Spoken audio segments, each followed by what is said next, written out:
आप देख रहे हैं एकलव्य एजुकेशन सेंटर। मैं हूँ सिर्फ आपके सामने। तो चलिए इस एपिसोड का शुरुआत करते हैं और हमारे सामने है 64 नंबर प्रश्न।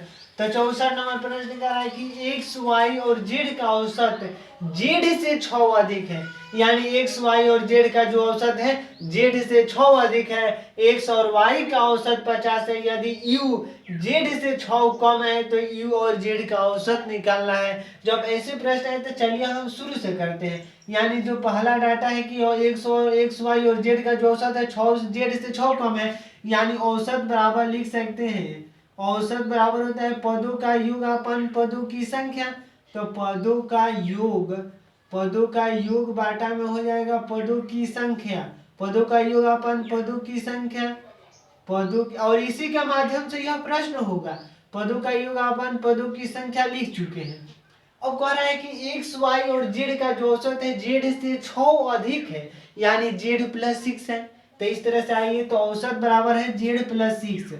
तो औसत बराबर है जेड से 6 अधिक है यानी जेड प्लस 6 हो जाएगा। और X plus Y plus Z बाटा में 3। हम X plus Y plus Z इसलिए लिखे क्योंकि पदों का योग कह रहा है। पदों का योग अपन पदों की संख्या, जब पदों की संख्या 3 है तो X plus Y plus Z बाटा में 3 हो जाएगा। तो यहाँ पर 3 जेड प्लस हो जाएगा 18 और बराबर हो जाएगा x plus Y plus z है। यानी जेड इधर आ जाएगा। तो हो जाएगा, इधर करते हैं तो 2 जे, यहाँ पर हम कर रहे हैं कि एक्स प्लस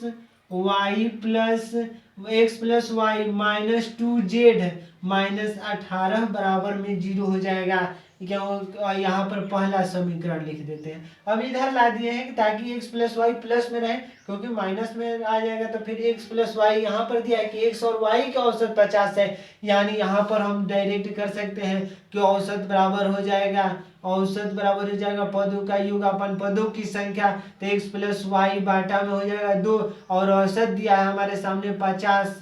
तो 50 लिख दें। यानी एक्स प्लस वाई का जो वैल्यू होगा यानी 100 हो जाएगा। और यू यहाँ पर सेकेंड समीकरण हो जाएगा। अब आगे कह रहा है कि तो यू यानी यदि यू जेड से 6 कम है, यानी जो यू जेड से 6 कम है यानी यू माइनस 6 जेड मतलब यू जेड से 6 कम है। यानी यू की वैल्यू जेड से 6 कम है। यानी अगर जेड की वैल्यू हम लेते हैं 8 तो यू की वैल्यू हो जाएगी यू प्लस 8 ना यू हो जाएगी यू जेड से 6 कम है यानी यू हो जाएगा। यानी अगर जेड बराबर 8 है तो यू की वैल्यू यू यानी 8 कम है तो यू हो जाएगा। जब हम इन दोनों का अगर यू बराबर जेड लिखना चाहेंगे, अगर हम एग्जांपल्स ले रहे हैं, अगर जेड की वैल्यू 8 है तो यू की वैल्यू यू अगर यू का वैल्यू अगर कुछ भी नहीं है तो मतलब इसका अर्थ यह हुआ कि जो यू मतलब जेड यू जो है जेड से 8 कम है। यानी इसको अगर बराबर में लाना है तो यू प्लस 8 कर देंगे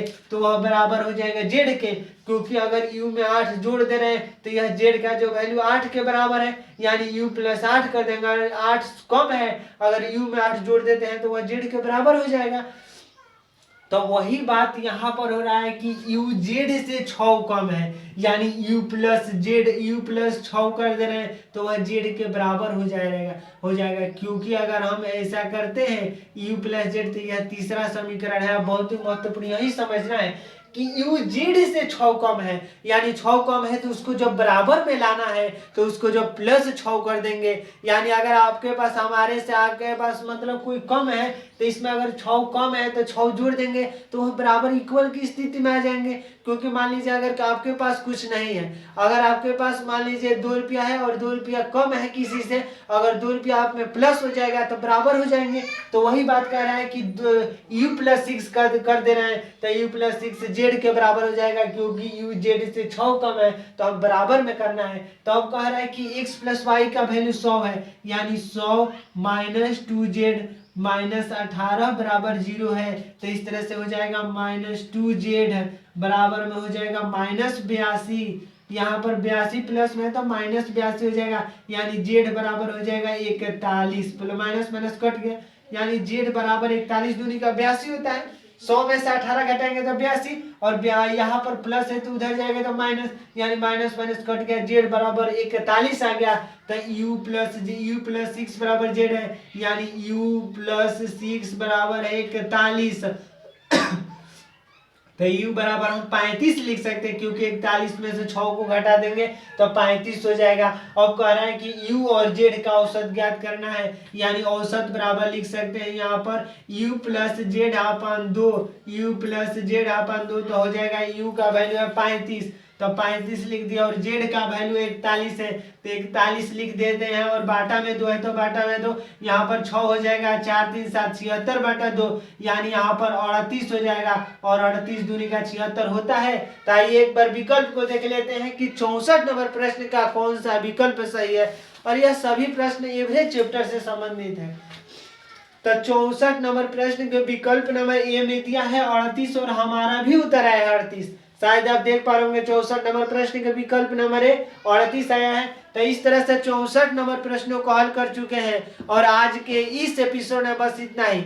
अगर आप हमारे चैनल के साथ नए जुड़े हैं तो हमारे चैनल को कर दीजिए सब्सक्राइब, ताकि हमारे द्वारा अपलोड किया गया हर वीडियो आपके पास सबसे पहले पहुंचे। तो धन्यवाद, थैंक यू।